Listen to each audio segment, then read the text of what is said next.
Vamos a seguir con nuestras conferencias. Se tenía por costumbre, tocar todos los temas herméticos por la noche.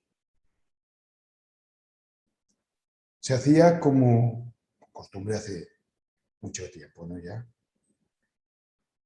La persona cenaba, después de cenar se iban a dormir y allí hacia las 12 de la noche, 1 de la madrugada, despertaban e iban a algún lugar acordado a hablar a la luz de la luna sobre los misterios de la vida y los misterios de la muerte. Reuniones a oscuras, a la luz de la luna, porque había temas que a la luz del sol no se podían tratar. Y de ahí nació muchas veces la palabra ocultismo y las ciencias ocultas.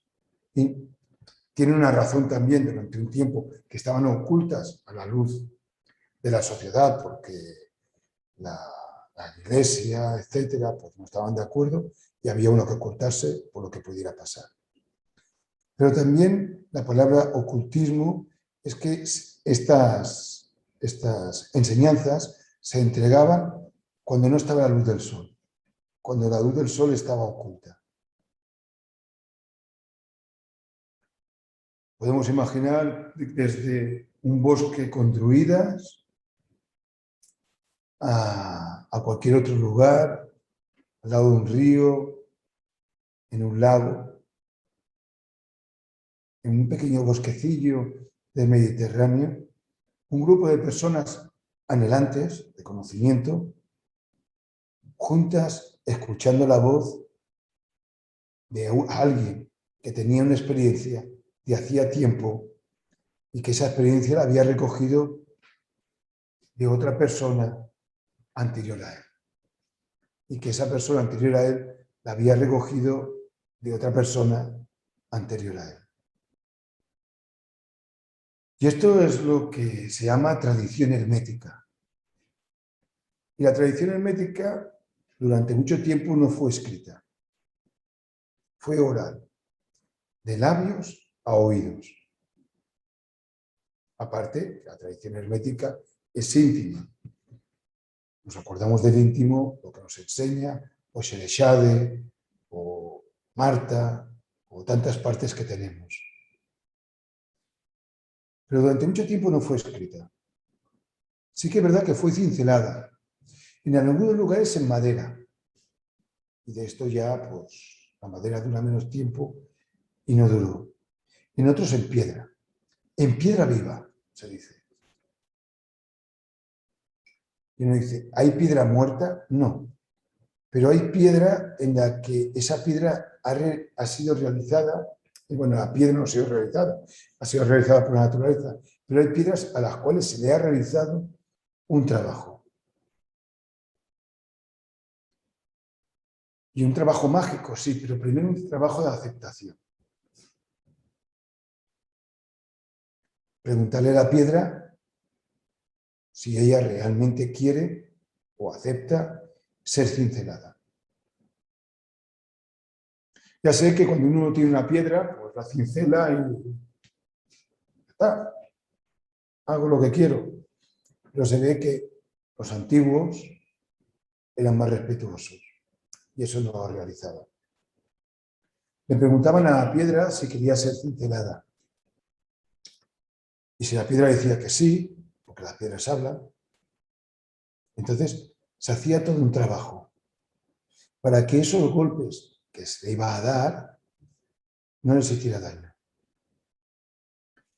Y que no solamente esos golpes que hicieran aquella marca o aquella figura, sino que aquella marca y aquella figura le quedara intrínsecamente en su interior ese conocimiento. O sea, que cuando una persona pusiera la mano en esa piedra cincelada, aunque tuviera la comprensión de ese signo y conociera su significado, a la vez también pudiera comunicarse con esa piedra y que esa piedra le diera ese conocimiento que está más allá del símbolo y del significado que ella tenía. O sea, que la inteligencia de quien incineró la piedra quedara dentro de esa piedra. Y eso existe, y eso está, y eso lo encontramos en los bosques, en un dolmen, en un menhir, lo encontramos en los petroglifos, en las piedras cinceladas, lo encontramos en las pirámides, lo encontramos en las catedrales, lo encontramos en aquellos lugares donde han sido así de esta manera tratadas las piedras. Las piedras de las catedrales eran tan sagradas que cuando ponían una piedra y se resbalaba, se caía y se rompía, se paraba la obra, iban todos a enterrarla, porque era un ser vivo. Era tan vivo como los trabajadores que realizaban la obra. ¿Qué tiempos aquellos? Esos eran nuestros antepasados. Qué sensibilidad, qué manera de ver la vida y de comprender la vida.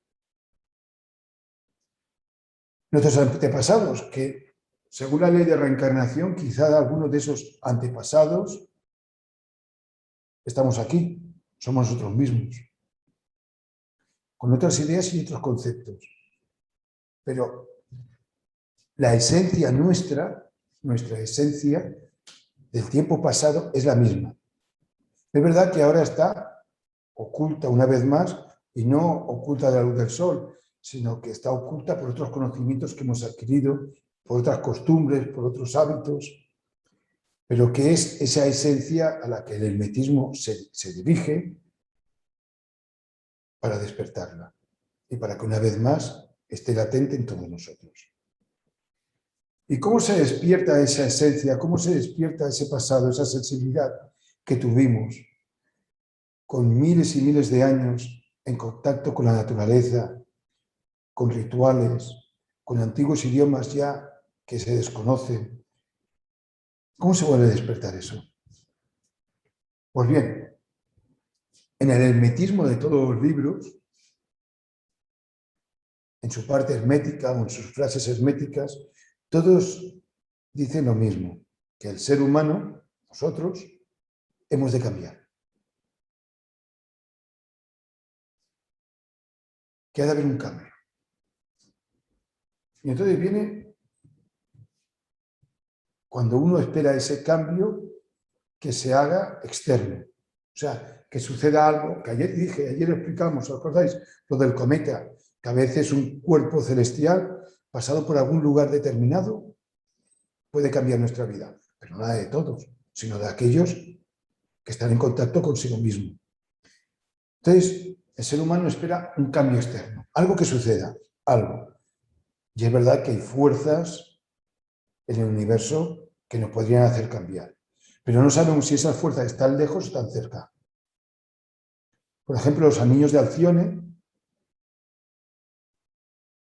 si pasaran por nuestro sistema solar, nos cambiarían. Pero ¿dónde están los anillos de Alcione? Yo lo desconozco. Y los astrólogos herméticos también desconocen si están lejos o están cerca. Se sabe que en algún momento sucedió algo, pero estamos hablando de eones. Estamos hablando de épocas muy remotas. Por lo tanto, no podemos estar esperando que suceda algo. Hemos de ir hacia ese algo. Hemos de hacer un cambio. Entonces, cuando uno dice vamos a hacer un cambio, pues uno puede cambiar lo que conoce. Que está bien. O sea, uno puede ponerse a dieta, es un cambio, eso es bueno. Uno puede hacer deporte, que eso es bueno. Uno puede estudiar inglés, debe ser bueno.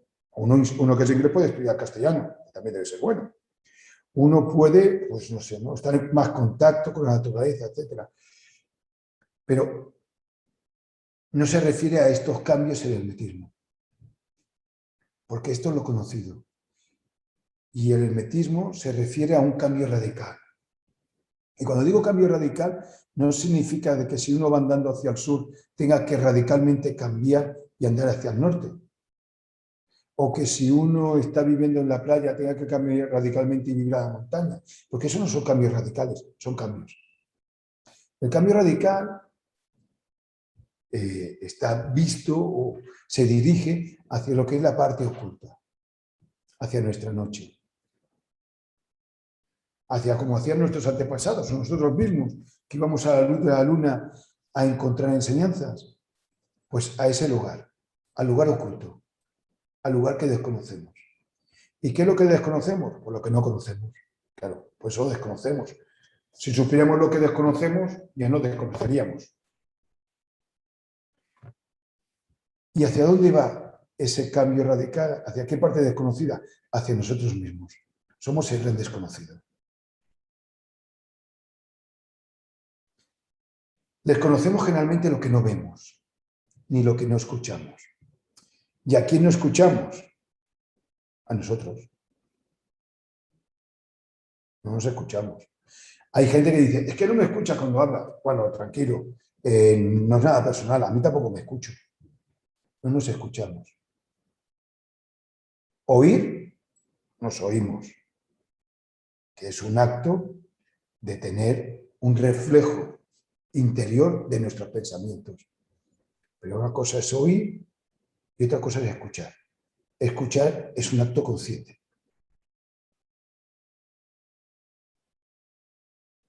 Y no nos escuchamos. Digo que no nos escuchamos por mi pequeña experiencia, digo pequeña por el tiempo vivido. Quizá parece larga en tiempo, pero bueno, es de un solo ser humano. Cuando una persona viene con una pregunta y no da la respuesta de una forma clara, sino que en esa pregunta tenemos una conversación, la respuesta la saca la misma persona, porque la tenía. ¿Y por qué no lo sabía? ¿Por qué no se escucha? Y como no se escucha, pues no tiene la respuesta. Bueno, la respuesta la tiene, pero como no la escucha, no la sabe. La respuesta la tenía. Como cuando miramos, uno se pone a mirar una vela, una práctica de clarividencia para poder ver el aura, el elemental, las salamandras atómicas del fuego, poder ver y percibir en una pequeña llama, poder percibir pues, todo un universo, etc. Y uno al principio pues, solamente ve una vela encendida, no mucho más. Porque ve pero no mira. No dirige su atención hacia la vela. Ve porque tiene ojos, pero no mira. Si en esa vela, cuando está encendida, hay una conversación, a mí me gusta tener conversaciones con una vela encendida, mirando la vela, o una fogata, pero como no tengo chimenea, lo mío es una vela. Hay una conversación y se habla y vamos hablando sobre el fuego de la vela, se puede hablar sobre el fuego de la vela, ¿no? Pues la persona a la que deja de ver y empieza a mirar de una forma consciente y a tener una conversación sobre aquello, empieza a observar pues, lo que nunca antes había observado. Porque no miraba, estaba oculto. Así que el cambio radical, la gran rebelión que debemos de tener nosotros, la psicología revolucionaria, esa educación fundamental que hemos de tener para cambiar, empieza no por las partes que conocemos, sino por las partes que desconocemos. Y el hermetismo es un especialista en ponerte delante lo que desconoces. Y te pone delante lo que desconoces. Te habla de lo desconocido, que si realmente lo conoces, pero que no te enterabas. Vamos a percatarnos, vamos a ser conscientes, que es la parte bonita de la vida. Entonces, el esoterismo te habla de temas que lo que te hace es poner delante algo para que reflexiones en ellos. desde tu reflexión, desde tu conocimiento, ¿qué reflexiones? No que pienses sobre ellos, sino que reflexiones. Las reflexiones cuando tú te implicas en ese pensamiento. Cuando ayer decía, imaginaos que sois una isla, eso es una reflexión. Si dijera, pensemos una isla, eso es un pensamiento, un razonamiento. Y de razonamientos y pensamientos estamos llenos si no nos ayudan en una parte. Vamos a poner un poquito de reflexión en la vida, que quizá es bueno y es necesario. Entonces, cuando uno se implica en un pensamiento, en hacer la reflexión. Cuando uno observa una vela, como uno no se implique y reflexione sobre la vela y se sienta él, vela, no puede comprender la vela, o el fuego de la vela, o la vela con el fuego. Cuando uno está mirando un árbol, aunque lo observe, si no se implica en esa imagen, si no se siente árbol, si no reflexiona de esta manera, no va a comprender nunca un árbol. Entonces empezamos con la reflexión. Y la reflexión, oye, la podemos poner en todo. Es buenísima. La podemos poner. En el inicio del universo, en el principio era el verbo también. Cuando hicieron la catedral, también. Cuando pintan un cuadro, también. Una vez estaba en un museo en el que había cuadros y fui a ver unas obras que me interesaban por su parte esotérica o hermética.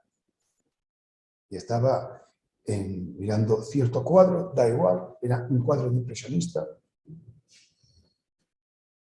y lo estaba viendo y una persona, pues como llevaba unos 15 minutos mirándolo, claro, 15 minutos mirándolo, pues una persona dijo, ¿te gusta el cuadro? Y yo dije, no, me gusta el pintor. ¿Cómo pintó el cuadro? Y él me dijo, pues no entiendo, ¿qué sabes del pintor? Y digo, mirando el cuadro, yo no me quedo con el cuadro, yo me quedo en ese momento, en ese instante que el pintor estaba pintando la inspiración que tuvo y lo que plasmó. Con eso no quiero decir, me pongo de ejemplo yo porque no se pone de ejemplo a nadie más, porque de esta forma solo me conozco a mí.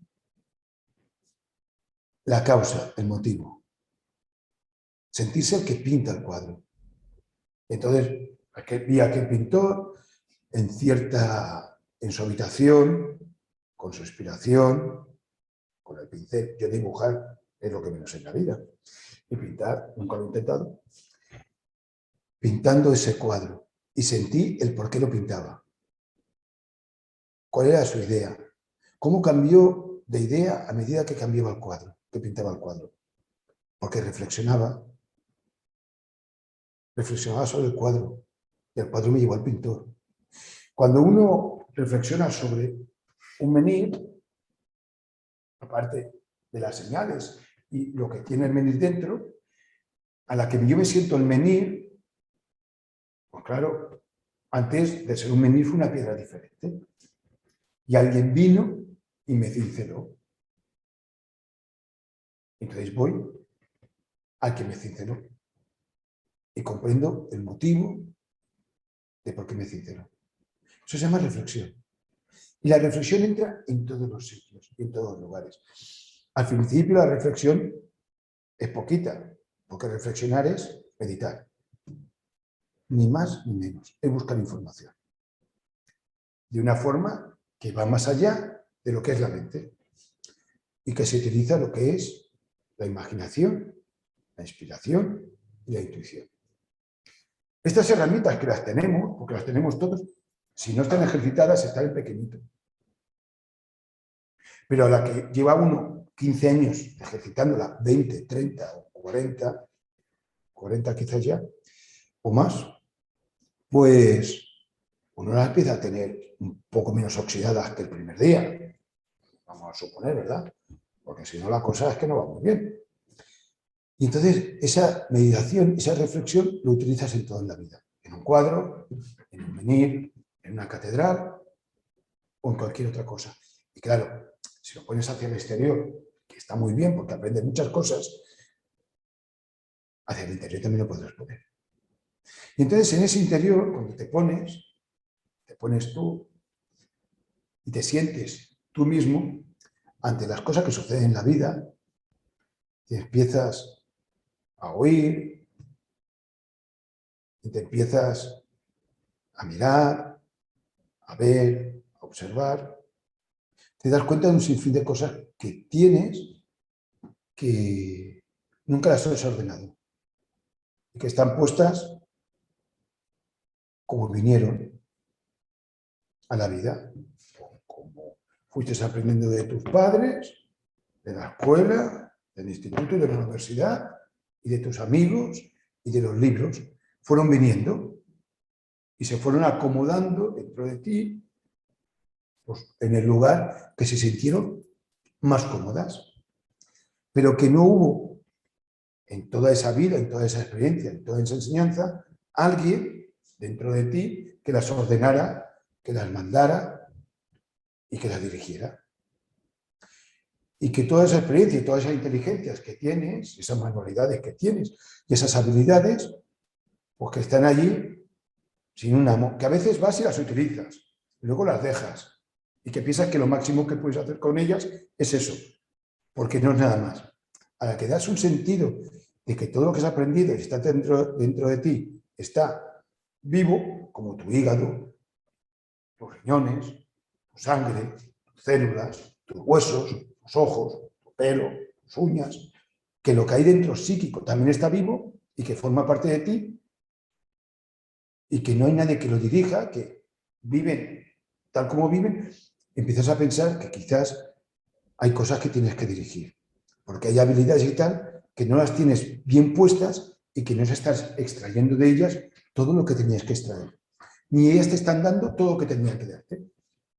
Y entonces cuando diriges la mirada hacia el interior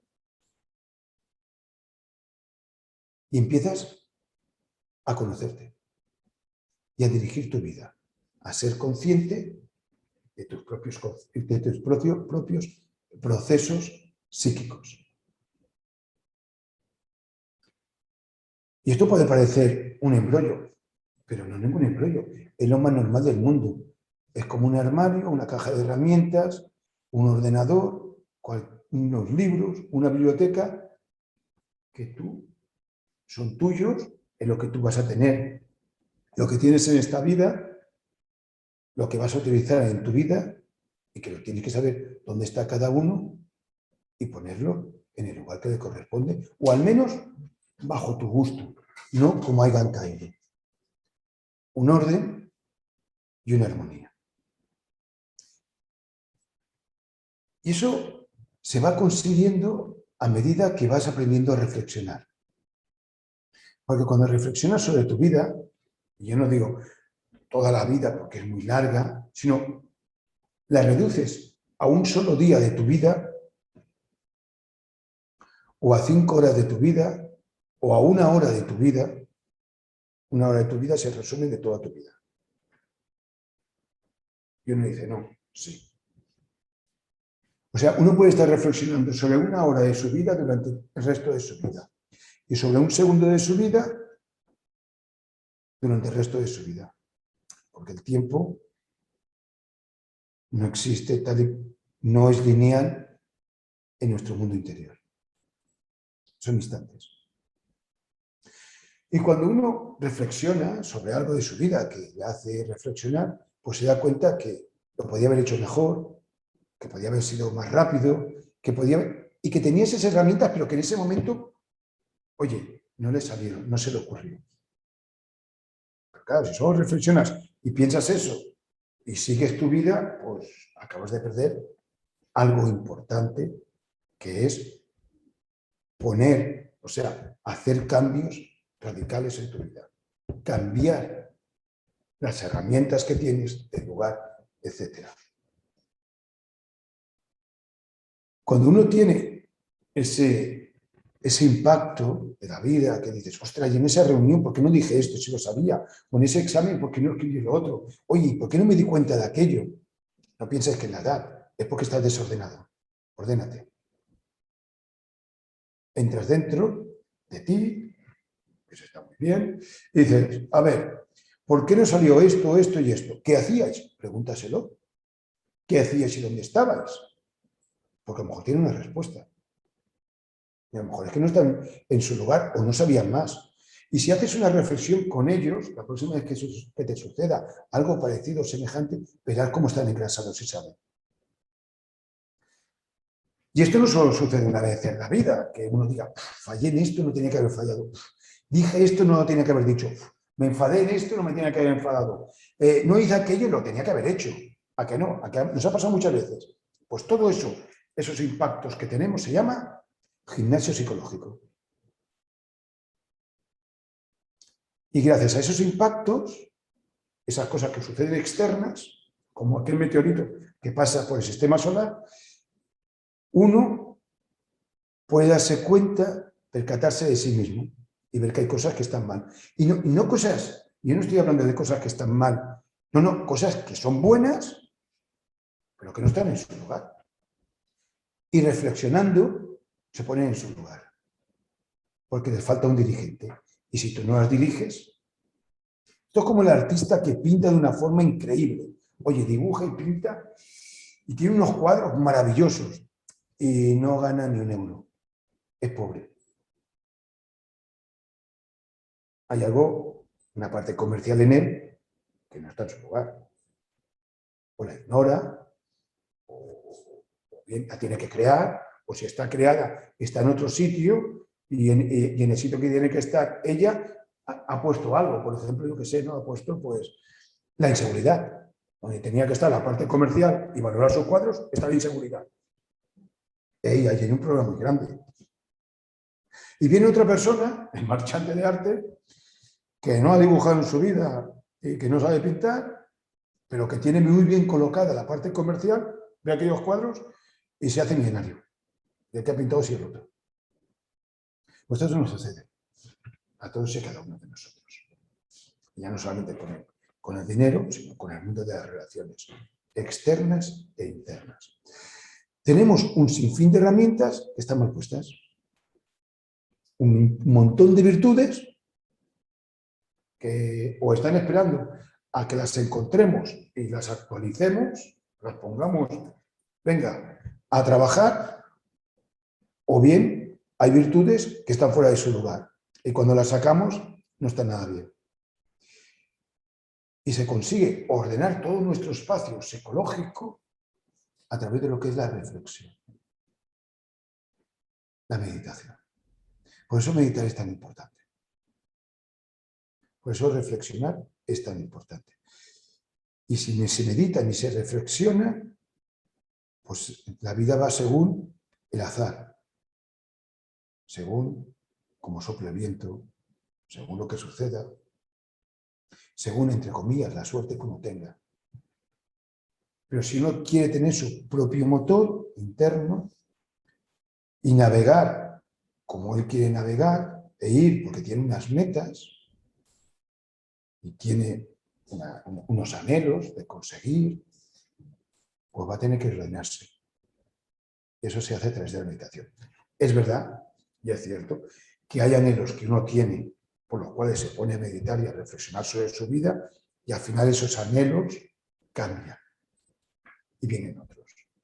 Y aquello que te parecía tan importante conseguir, pues deja de ser importante. Y aquello que en tu vida habías pensado que querías conseguir, porque ni siquiera lo sabías que existía, oye, se vuelve primordial en tu vida.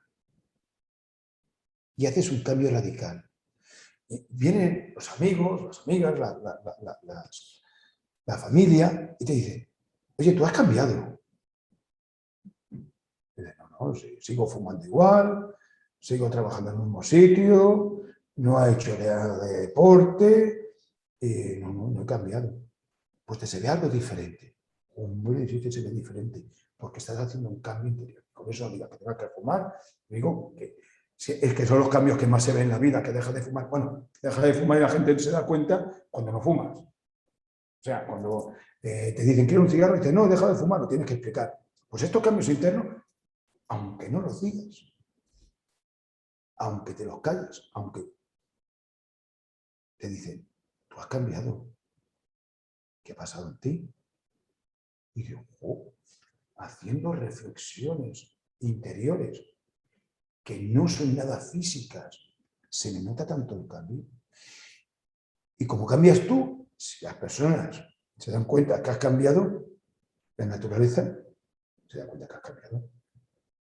La planta que tienes en el comedor se da cuenta que has cambiado. El gato se da cuenta que has cambiado. El perro se da cuenta que has cambiado. El mar, el río, el aire, las montañas se dan cuenta que has cambiado. Y si se dan cuenta que has cambiado la naturaleza, el sol y la luna también se dan cuenta que has cambiado. Y las estrellas y el universo se dan cuenta que has cambiado. Y ese es el cambio radical que habla en los 4 evangelios, que habla en todos los libros, en un aspecto hermético. Ha de nacer el nuevo ser humano. Claro que ha de nacer un nuevo ser humano. Claro que ha de haber un cambio radical. Claro que sí. Pero en lo que desconoces. En lo que conoces, de verdad que no hace falta. O sí, o te hace falta por hábitos de alimenticios, me parece muy bien.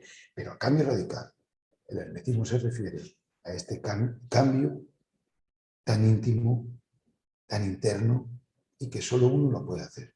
Y que no es nada difícil. Es un esfuerzo, como todo en la vida, al haber un pequeño esfuerzo.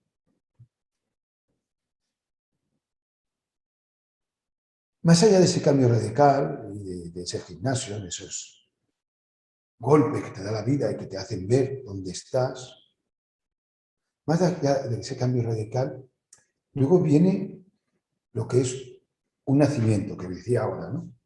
El nacimiento del nuevo ser humano. El nacimiento está relacionado con un acto muy bonito, tanto en el monoteísmo como el politeísmo, que es el bautismo. Yo creo que de los rituales, bueno, en mi opinión, o sea, ¿no? Con mi gusto, ¿no? Que de los rituales lo más bonito que hay es el bautismo. No solamente porque en muchas ocasiones es una criatura, que ya es bonito en sí mismo, ¿no? Una criatura, verla, ¿no? Entrando en un ritual, sino que también las personas mayores cuando realizan un bautismo. Pero el bautismo que nos referimos es el bautismo de la sabiduría, el que hace el milagro de hacernos humanos. Uno dice, perdón, yo soy humano, de verdad. No voy a decir que no seas humano. Yo digo que después del bautismo de la sabiduría, te sientes humano. Porque la palabra humanidad, yo sé que la palabra espiritualidad es muy amplia, pues la palabra humanidad debe ser casi tan amplia como la palabra espiritualidad o divinidad. Porque como estamos hechos a imagen y semejanza del Creador, casi en todas las mitologías, con otras palabras, nos dicen esto, que estamos hechos a imagen y semejanza, esa imagen y esa semejanza es la parte humana. La parte divina que tenemos, la que lleva el cambio radical a cuestas, es la esencia, que es nuestra parte divina. Pero tenemos la humanidad, que es nuestra parte humana.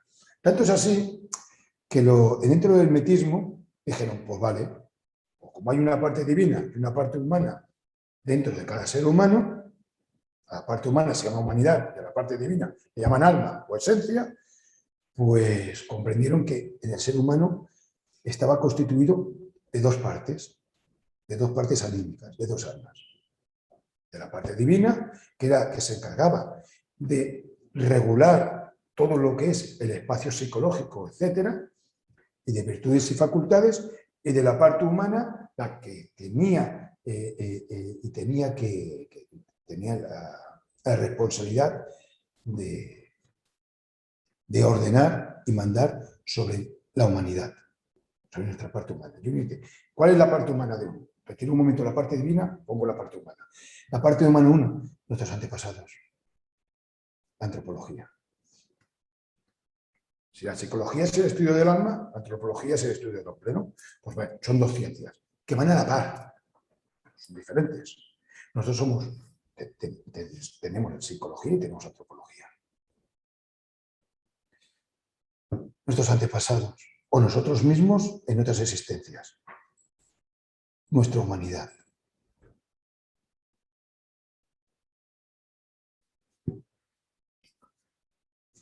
¿Y cómo se activa la humanidad? Puedo decir, a través del bautismo de la sabiduría, el cual nos hace humanos. ¿Cuál es el bautismo de la sabiduría? Pues veréis, el bautismo de la sabiduría es cuando uno se conecta a los grandes sabios. Es una corriente. A los grandes sabios humanos, porque como somos humanos ahora, pues nos va bien, los grandes sabios humanos, lo que nos han dejado.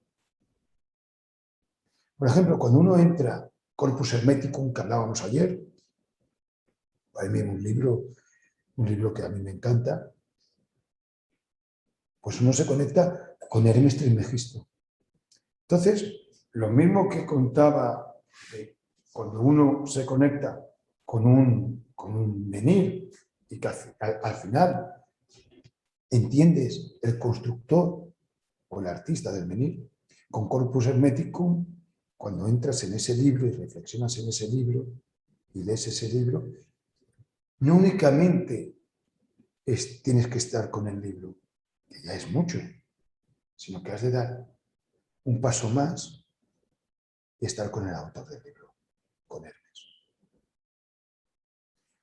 Comprender las necesidades que tuvo Hermes al escribir ese libro. Porque Hermes fue humano, o es humano, para algunos es inmortal, estoy de acuerdo. Esa humanidad. En los antiguos rituales, y en los modernos, me imagino que también, el sacerdote y la sacerdotisa, cuando hacían, yo qué sé, de Osiris o de Isis, no hacían de Osiris y de Isis, eran Osiris e Isis. Esto no es cuestión de interpretar, esto no es cuestión de la televisión, que tú estás sentado en el sofá y sale un protagonista allí. Esto es cuestión de ser el actor principal de toda tu vida. Y de cuando estás leyendo un libro, de ser el actor principal, de cuando estás leyendo ese libro.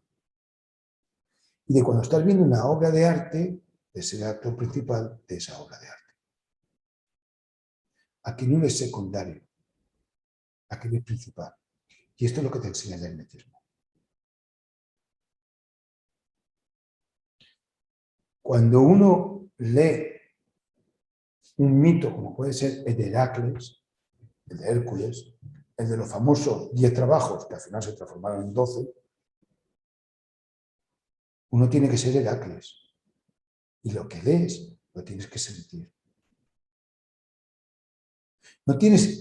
No solamente es admirar lo que realizó aquella persona, aquel ser humano tan portentoso. Hacerlo tú. Porque esos 12 trabajos de Heracles o de Hércules siguen existiendo hoy en día. Porque Corpus Hermeticum sigue existiendo hoy en día. Y hay gente que lo realiza en su interior, que lo está viviendo, que lo está escribiendo en su vida. Letra a letra, palabra a palabra, coma a coma, punto a punto. Porque el Antiguo Testamento no es una cosa que sea antigua. Es que hay seres que lo están viviendo hoy en día. Hay seres humanos que son Moisés en estos momentos. Quizás no rodeando históricamente de todo lo que sucedió, pero en su vida está viviendo ese mismo proceso. Porque las verdades están hechas no para admirarlas, sino para vivirlas. Y esto es la parte humana, como la parte divina es la otra. Y los procesos que uno lee en un libro, cuando son verdaderos, esos procesos, si no los bebes y solamente los lees, es que no estás consiguiendo, no consigues lo que el autor quería. Porque el autor que hace un menir, aparte de que quiere que admire su obra, y uno la admira, lo que quiere es que sientas lo que él siente y la causa y el motivo por qué hace ese menir. Y para eso te tienes que convertir en el mismo escultor. Y eso se llama reflexión y meditación. No es más ni menos. Ese es el bautismo de la sabiduría, el cual hace el milagro de hacernos humanos. Porque es un milagro. Un milagro porque son nuestros antepasados los que crearon todo ese encadenamiento, toda esa línea, todo ese rayo de la sabiduría.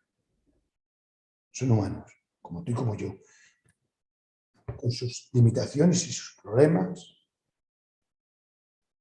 que nos han dejado ese legado. Cuando uno entra en esa parte humana, íntima, y en esa parte divina, íntima también, claro, uno empieza a tener ese cambio radical total, tanto de sabiduría,